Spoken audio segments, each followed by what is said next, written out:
ஆண்டவர் சொல்றார், என் மகனே நீ பெருகுவாய், என் மகளே நீ பெருகுவாய். நீங்க இப்ப இருக்கிற மாதிரி இல்ல, நீங்க பெருகணும். உங்களுடைய பிள்ளைகளுக்கு படிப்புக்கு வேண்டிய ஞானம் பெருகணும். வேலையில உங்களுக்கு உயர்வு வந்து அதுல பெருக்கம் வரணும். உங்களுடைய நிலத்தின் வருமான விளைச்சல் பெருகணும். உங்களுடைய சபை ஆசீர்வதிக்கப்பட்ட ஆத்மாக்கள் பெருகணும். உங்களுடைய வருமானம் பெருகணும். நீங்க பெருகணும். கர்த்தர் அதை விரும்புகிறார். என் பிள்ளைகள் பெருகணும் அப்படின்றது கர்த்தருடைய விருப்பம்.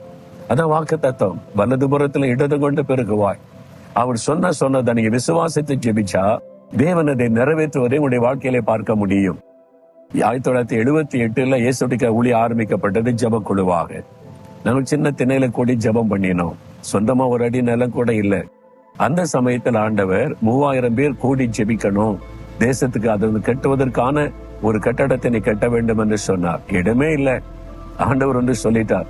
அப்போ கர்த்தர் வாக்கு கொடுத்த நிறைவேற்றுவார்னு சரி ஆண்டவரேன்னு ஒப்பு கொடுத்தேன்.